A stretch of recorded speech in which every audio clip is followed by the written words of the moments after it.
Salut à tous et bienvenue dans l'épisode 20 du podcast Cool Guys.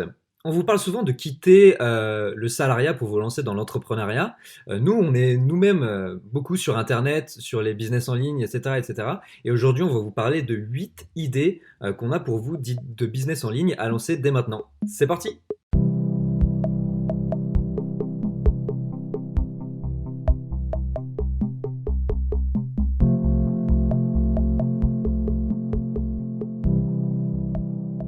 Yes, 8 idées, on est parti. Salut Victor, salut tout le monde.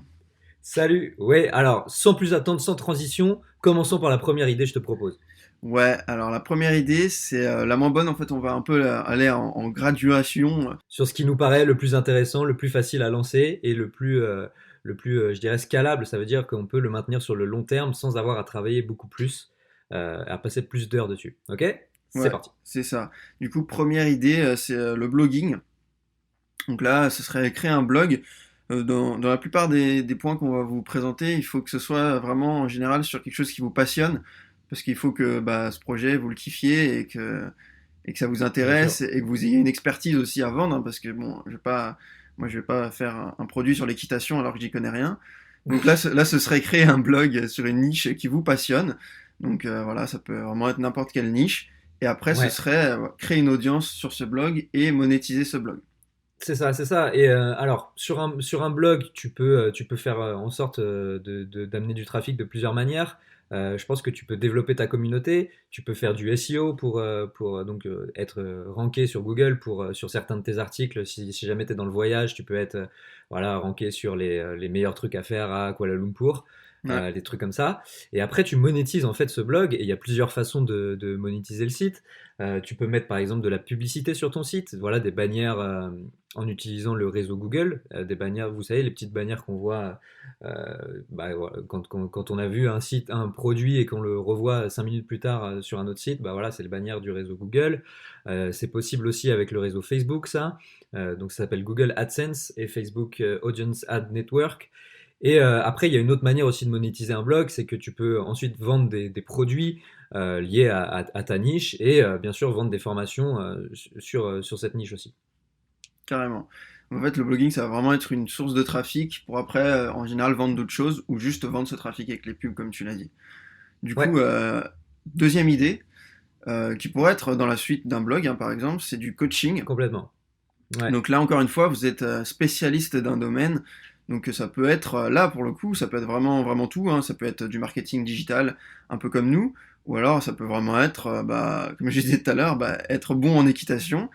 Et là, vous allez vraiment vendre votre expertise et coacher les gens. Donc, je pense que là, dans cette optique-là, il faut vraiment aimer motiver les gens, il faut aimer parler avec les gens, les bouger, etc. Il faut avoir un peu Ouais, cette âme très dynamique, c'est etc. Et ça. puis, du coup, voilà, vous allez vendre votre expertise et vous allez aider les gens à devenir quasiment aussi experts que vous en C'est les ça. aidant tout simplement. Ouais, et ça, c'est un business. Alors, c'est moins. Tu peux moins, du coup, scaler ce business parce que tu as toujours besoin de passer du temps, par exemple, à faire les appels ou à aller voir les gens pour les coacher. Mm. Mais par contre, ça peut être vraiment super intéressant de voir l'évolution de tes élèves. Je trouve ça vraiment cool, tu vois. C'est vraiment un truc qui peut être sympa. Et puis aussi, ça peut s'appliquer à n'importe quel domaine, comme tu l'as dit. Ça peut partir du coach sportif, pourquoi pas, hein. En soi, c'est exactement ça, c'est du coaching, jusqu'à des skills très, très spécifiques dans le monde du marketing digital ou à n'importe où. Et en fait, il faut pas avoir peur de savoir partager ses connaissances et de transmettre ça. C'est vraiment, moi, c'est un truc que j'adore quand je transmets ce que je sais faire Ouais. et de voir les gens progresser. Je trouve ça vraiment super gratifiant, en fait. Ouais, carrément. Et en plus, faut savoir que je pense que c'est difficile à monétiser parce que c'est vachement dur mentalement de se dire, ouais, je suis assez expert pour vendre Ouais. juste mes Parce que c'est conseils à toi, des du coup, gens. tu te monétises toi, c'est toi qui te mets en avant, donc c'est un petit peu particulier, tu dois te vendre toi-même, Mm. mais c'est vraiment cool, je trouve. Et C'est ça peut vraiment se cool. vendre très très cher. Ah oui, oui, bah, les coachings, ça peut aller de 100 euros la journée à 15 000 euros la journée, hein. Franchement, si c'est un coaching qui rapporte 1 million à une entreprise ou à une personne, pourquoi pas le vendre très très cher. Carrément. Donc voilà, ça Alors, c'était idée le numéro coaching. 4. Ouais, idée numéro 4 après le coaching, Hmm. numéro 3 déjà en fait, parce qu'après 2 c'est 3 du coup. Ouais, bien vu. C'est un truc qui est très intéressant et je pense que toi tu t'y connais un petit peu plus que moi maintenant. Lancer un business 100% sur Instagram. Il faut savoir qu'en fait Instagram c'est vraiment un monde un petit peu à part et que tu peux faire tourner, gagner de l'argent uniquement avec ce réseau social-là. Et c'est très intéressant et peut-être un peu sous-coté, pas très connu. Mais une fois que tu as les bonnes pratiques, les bonnes méthodes et que tu t'y connais un peu, ça peut être vraiment, vraiment très sexy comme petit business. Ouais, carrément. Bah, comme tu disais, moi, je suis en train d'essayer de me former là-dessus et bah, de monétiser des comptes Instagram. Donc, je vous tiendrai au courant et puis je ferai peut-être une vidéo si j'y arrive. J'en ferai sûrement une pour vous montrer vraiment comment j'ai procédé de A à Z. Mais oui, le but, voilà, c'est vraiment de créer un compte Instagram sur une niche, encore une fois, et de vraiment créer du bon contenu, d'automatiser un maximum ça pour avoir le moins de temps possible à passer là-dessus, et créer une communauté sur Instagram, et derrière monétiser cette communauté via plein d'autres moyens Levier, ouais, c'est ça. qu'on vous présente même actuellement. Ça peut être, voilà, comme on a dit, des produits derrière, des formations, du coaching, ça peut être plein de choses. Ouais. Et du coup, il y a un mec qui s'y connaît bien aussi là-dedans, c'est Jean-Luc Monteagudo. Il me semble que lui, à un moment, il vivait que de ça et vraiment, le potentiel, il est assez ouf. Enfin, il me semble que c'était dans les, je sais pas, 20 000, 30 000 euros par mois de bénéfices vraiment rien qu'avec Instagram, quoi. Un truc comme ça, hein, à peu près. Ouais, ouais, c'est ça, ouais. Et même après, Donc, ouais. il y a tout un business même de vente, de revente après des comptes, etc. Ouais, ça Donc aussi, c'est c'est, hyper intéressant. il y a beaucoup ouais, il y a beaucoup de trucs qu'on connaît pas trop et c'est intéressant. C'est vraiment le monde parallèle d'Instagram. On vous invite à aller checker tout ça. Du coup, ça y est, ce coup-ci, vraiment numéro 4. En numéro 4, on va vous mettre l'affiliation. Parce que l'affiliation, c'est un business. Du coup, une fois que tu l'as mis en place, bah, ça tourne tout seul et c'est vraiment. T'as quasiment plus rien à faire pour le maintenir. Euh, et puis voilà, c'est vraiment cool. Alors, il y a plusieurs manières de faire de l'affiliation. Euh, Tu peux faire de l'affiliation via Amazon, c'est la méthode la plus connue. En fait, tu vas choisir une niche et tu vas dire voilà les 10 meilleurs aspirateurs de maison euh, en 2020. Et si tu es premier sur Google sur aspirateur de maison, ben, en fait, tu vas avoir des gens qui vont passer par ton site, qui vont aller acheter sur Amazon et toi, tu vas récupérer une commission sur chaque vente qui est effectuée à Amazon, sur Amazon pardon, avec ton lien. Exactement. Donc voilà, Et encore une fois, le but c'est pardon, vraiment vas-y. d'amener du trafic et ensuite de rediriger vers les produits, vers les marques avec qui tu fais de l'affiliation. Ça peut être Amazon, mais ça peut être n'importe quelle marque. En général, aujourd'hui, quasiment toutes les marques du monde proposent des programmes Ouais, d'affiliation. carrément. Tu peux être rémunéré à 20%, 30%, ou alors c'est des coûts fixes, 10 euros, 20 euros par produit que tu vends, que tu fais vendre à la marque. Ouais. Donc voilà. Et puis il y a plusieurs manières. On a parlé d'Amazon, ça peut être aussi de l'affiliation à travers ta communauté. Voilà, par exemple, si tu as un compte Instagram justement qui fonctionne bien, bah, l'affiliation peut servir à ramener du trafic et ensuite à toucher une commission si jamais il y a des ventes qui sont effectuées, quoi. Complètement. Ouais, c'est très puissant l'affiliation. C'est un des meilleurs business en ligne aujourd'hui.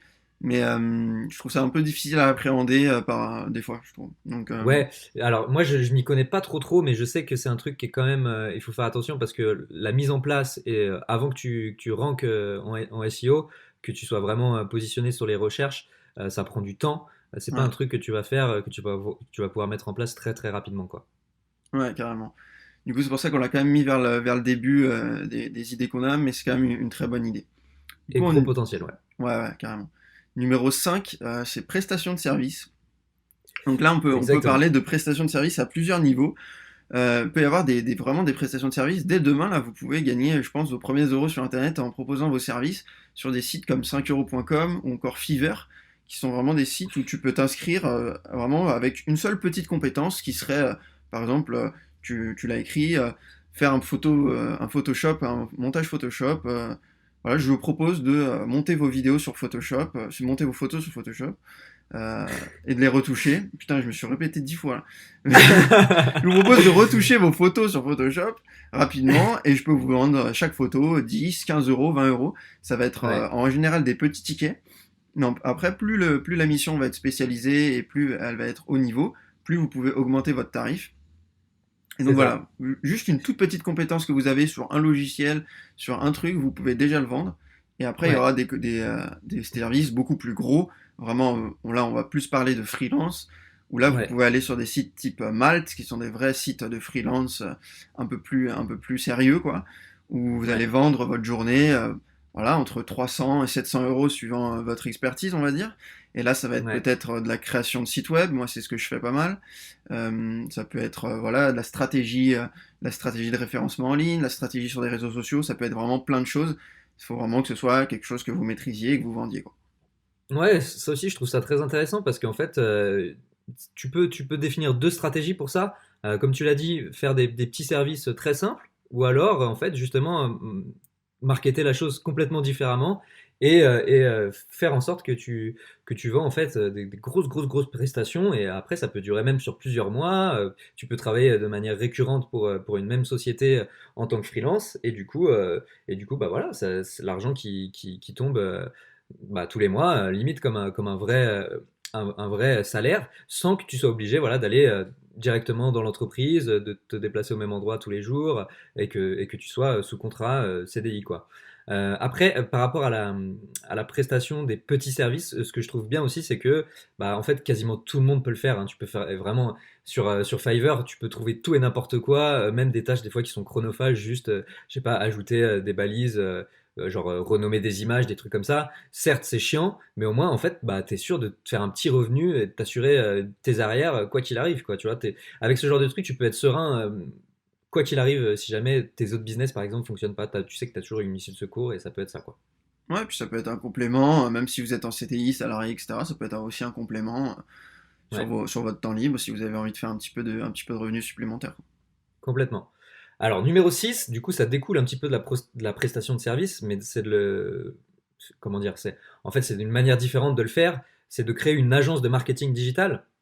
C'est-à-dire que là, bah, au lieu de te focaliser sur un seul service, tu vas pourquoi pas monter une équipe et proposer une stratégie complète à une entreprise. Voilà, ça peut être bah, faire le site, mais aussi assurer le SEO, faire la publicité sur Facebook, faire la publicité sur Google, définir une stratégie d'emailing et puis même de marketing digital complète. Et en fait, ça, c'est pareil, c'est super intéressant parce que il y a moyen de le faire soi-même, c'est-à-dire que là, tu le fais un petit peu comme en freelance, tu le fais toi-même, mais tu peux aussi déléguer ça. Et justement, là, tu peux utiliser les sites de prestation de services dont on a parlé juste avant, comme Fiverr, Upwork, Malte même, Crème de la Crème, 5euros.com. Tu peux utiliser ces services-là pour en fait déléguer les services que tes clients te demandent. Et ensuite, bah, avoir un business qui tourne quasiment en automatique, où là, tu es juste au point de vente entre la prospection des clients, c'est toi qu'il faut, j'allais dire. c'est toi qui, c'est toi qui dois aller chercher les clients, faire la prospection, c'est toi qui dois vendre les prestations, mais c'est pas forcément toi qui dois exécuter les formations et tu peux tout à fait déléguer. Et ça, c'est scalable à l'infini parce qu'après, une fois que tu as des clients qui arrivent, que tu as trouvé une manière de trouver tes clients, bah après, tu peux reproduire ça à l'infini, quoi. Et ça, c'est vraiment super intéressant. Ouais, carrément. Du coup, voilà, pour l'agence de marketing digital, maintenant on arrive sur les deux principales idées de business en ligne, les deux meilleures selon nous, les plus scalables, les plus efficaces. Numéro 7, on va parler de formation. Donc c'est quelque Ouais, chose qui risque fortement d'arriver sur Cool Guys prochainement. ouais, C'est créer des clairement. formations sur votre expertise. Encore une fois, voilà, ça va vraiment être autour de votre expertise. Et là, il va vraiment s'agir, pour le coup, on va parler de coaching, etc., où c'est plus bah, aider les gens un peu mentalement, les motiver, etc., leur donner des conseils. Là, c'est vraiment formation, donc vraiment les former, quoi. C'est un peu comme à l'école. Donc nous, par exemple, on est très bon sur Google Ads, Facebook Ads, et ben on serait capable de vous créer une formation, bah, apprendre à faire des bonnes Facebook Ads de A à Z. Et ça, on pourrait très bien le vendre. Pourquoi? C'est assez difficile encore une fois, de se dire, putain, je suis assez légitime pour vendre mes compétences. Après tout, les gens peuvent très bien trouver ça gratuitement, ou il y a des écoles pour ça, etc.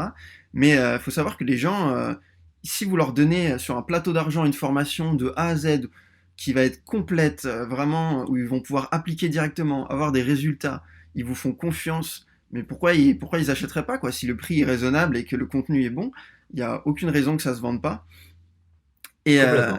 et donc voilà, donc créez des formations et vendez-les à votre audience. Évidemment, là, il faut créer une audience un peu en amont. Donc ça peut être encore une fois un compte Instagram, un blog, une chaîne YouTube. Ouais, ça peut être pas mal de choses où vous amenez d'abord un peu de trafic, vous créez une communauté, des gens qui ont confiance en vous, Ouais. qui ont Et confiance aussi en vos par rapport à ça, compétences. par rapport au trafic que tu ramènes, il y a un autre truc qui est intéressant sur la vente de formation, c'est que tu peux utiliser des plateformes qui sont spécifiques à la vente de formation, comme Ouais, Udemy par exemple, ou Open Classroom. Il y en a une autre qui est connue, je sais plus. On la mettra dans la description. Et en fait, là, du coup, tu te sers un petit peu du trafic de ces plateformes pour pouvoir profiter de ça justement et vendre tes compétences, mais d'une autre manière que le coaching ou que la prestation de service. Parce que là, du coup, en fait, ben, tout simplement, concrètement, ça donne quoi? Ça donne, tu enregistres tes vidéos où tu apprends aux gens à faire un skills. Et ensuite, tu le revends. Et pareil, voilà, là, après, une fois que les vidéos sont faites, bah après, t'as plus trop à te soucier du business parce que ça peut tourner tout seul. Tu peux profiter du trafic des plateformes ou alors, justement, juste te préoccuper de comment ramener du trafic vers la formation. carrément. Et ça peut être encore une fois très très très très large. Même, je pense que c'est le truc où il y a le plus de possibilités Ouais, de sujets. Il y a un site américain là qui est en train de percer, mais grave en ce moment là, c'est masterclass.com. Et moi, j'arrête pas de me prendre des pubs de eux et ils proposent des formations que avec des stars. Et, ouais, genre, il y a j'ai plus les noms en tête, mais avec une actrice américaine hyper connue ouais. qui fait toute une formation sur comment devenir bon au cinéma et bon acteur, Ouais, etc. ouais, et ça, je trouve ça super parce qu'en fait, du coup, maintenant, les gens peuvent apprendre tout et n'importe quoi pour quelques dizaines, voire centaines d'euros. Et comme tu le dis, ça peut être. Moi, je sais que j'avais vu un mec qui vendait des formations pour s'améliorer au foot, tu vois, genre faire des Ouais, bons c'est ouf. jongles, des bons dribbles, tous ces trucs-là. En fait, ça peut être. C'est sûr que ça peut paraître un peu marrant sur le moment, mais je trouve ça génial, tu vois, parce on a jamais vécu ça. Enfin, le, le partage de connaissances a jamais été aussi global dans l'histoire de l'humanité. Et ça, bah, c'est génial. Et puis en plus, pourquoi pas prendre une part du gâteau en vendant toi-même tes propres skills que tu as appris, bah, soit via ton expérience, soit justement via des formations. Ouais, carrément. Et qui de mieux placé qu'un expert qui est déjà pro ou déjà acteur, etc., pour Ouais, t'apprendre son qui a métier. déjà eu des résultats, ça vaut à mon avis bien mieux. Bon, ça c'est un autre débat, hein, on en a parlé dans Apprendre autrement. Ça vaut à mon avis bien mieux que bah, d'apprendre dans une école avec des cours magistraux qui sont parfois dépassés. Carrément. Du coup, on arrive à la dernière idée de business. Là, c'est ton péché mignon, on va dire. Ouais. C'est le e-commerce, donc la vente de produits en ligne. Il y a Ouais. plusieurs idées là-dedans. Vas-y, je te laisse les présenter, je te laisse. Ouais, bien sûr. Alors, moi, j'en ai noté trois. Il y en a des milliers, mais les trois, je dirais, qui sont les plus accessibles et les plus intéressantes selon moi. Premièrement, c'est de faire du dropshipping, donc en fait de la vente de produits en e-commerce sans que tu aies besoin à t'occuper du stock. Donc ça, c'est un modèle qui est de plus en plus connu et qui est toujours aussi efficace et qui le sera, à mon avis, pour très longtemps. Donc voilà, en fait, tout simplement, comment ça se passe. On le récapitule rapidement. C'est-à-dire que vous allez créer un site, les produits, vous allez les sélectionner sur des fournisseurs tierces qui sont, voilà, qui ont rien à voir avec vous. Et ensuite, vous allez bah, vendre ces produits à un prix évidemment plus cher que ce que vous achetez. Et en fait, le truc qui est intéressant là-dedans, c'est que la seule chose dont vous avez à vous occuper, c'est le marketing. Donc la compétence la plus importante, c'est vraiment de marketer la chose. Il y a deux axes, il y a deux leviers de marketing selon moi dans le dropshipping. Le premier, c'est de marketer le produit en lui-même, c'est-à-dire de montrer ses bénéfices, ses avantages aux clients. Et le deuxième, c'est de savoir utiliser les plateformes de marketing digital, donc comme Facebook, Facebook Ads, Google Ads, ou alors le SEO, et j'en passe. Donc voilà, ça c'est le dropshipping souvent sur Shopify. Le Ouais. deuxième truc qui est hyper intéressant et qui est assez différent, c'est le Amazon FBA. Et j'ai écouté un podcast récemment de Marketing Mania avec le mec de Osei TV, qui était très intéressant et il faisait un parallèle enfin une comparaison entre le dropshipping et le Amazon FBA. Il faisait la comparaison entre ça et le fait d'avoir ton blog ou bien une chaîne YouTube. Et ben en fait c'est un petit peu pareil parce que le dropshipping, tu vas créer ton propre site, tu vas créer ta propre base d'email client, et c'est toi vraiment qui va faire le truc de A à Z. Alors que sur Amazon, bah, tu vas pouvoir profiter bah, de la puissance d'Amazon et du trafic qui est déjà présent sur Amazon pour pouvoir vendre tes produits. Par contre, ça demande un investissement de base qui est un peu plus élevé. Moi, je pense qu'il faut à peu près entre 2000 et 5000 euros pour se lancer sur Amazon. Mais après, voilà, tu peux livrer tes clients en 2 jours. Le stock est géré par Amazon aussi. C'est vraiment. Enfin, ouais, ça aussi, c'est important de le retenir. Le stock est géré par Amazon. Donc toi, tu as juste à l'acheter, à leur donner, et après ils s'occupent de tout le reste, et tu peux livrer en prime, 2 jours, etc. Et voilà, tu profites de leur plateforme, un peu comme on l'a dit avec les formations. Si jamais tu es sur Udemy, bah, tu profites de la plateforme Udemy pour ton trafic. Là, tu profites d'Amazon. Ouais. Et puis enfin, dernier petit bonus pour le e-commerce, que je vois récemment, une grosse tendance, c'est de vendre des produits digitaux. Donc par exemple des e-books, des programmes. C'est un petit peu comme de la vente de formation, mais c'est plus voilà, des programmes par exemple de sport personnalisés. Ça, je le vois de plus en plus et c'est aussi très intéressant. Ouais, carrément. Amazon, en fait, le seul risque que tu prends, c'est acheter le stock, quoi, par rapport au dropshipping. Ouais, c'est ça, c'est ça. Moi, chacun a ses avantages, ses inconvénients. Après, faut vraiment tester et voir ce qui se plaît le plus et sur lequel tu arrives le plus à avoir des résultats, évidemment, quoi. Aussi. Ouais, et bien sûr se former avant de se lancer. Mais sinon, pareil, une fois que le truc est en place, les possibilités sont énormes, quoi. Ouais, très cool. Donc voilà, formation et e-commerce, c'est vraiment les deux choses que nous on retient et qu'on master depuis quelques mois, quelques années maintenant. Tout à fait. On pourra faire des vidéos, on en fera sûrement vraiment focalisées sur chacun des aspects, où on ira vraiment plus dans le détail. Là, c'était vraiment le but, c'était de vous présenter chacune de ces idées-là. Donc ça fait 8 en tout. Donc voilà, Ouais. on espère que cet épisode vous aura plu. N'hésitez pas à aller vous informer plus sur ces sujets-là ou à nous en demander plus en commentaire. Et Ouais, on vous donnera les ressources pour se former là-dessus et pour pouvoir se lancer de la manière la plus rapide et la plus efficace possible, avec plaisir. ouais, carrément. Et puis on vous donnera nos conseils, notamment sur e-commerce, Instagram, formation, c'est là où on a sûrement le plus. Donc voilà, Ouais, donc n'hésitez pas à partager ce podcast, à vous abonner, à nous mettre 5 étoiles, vous connaissez. Et puis on se retrouve la semaine prochaine, jeudi prochain, pour un nouvel épisode. salut à tous, merci beaucoup de nous avoir écoutés.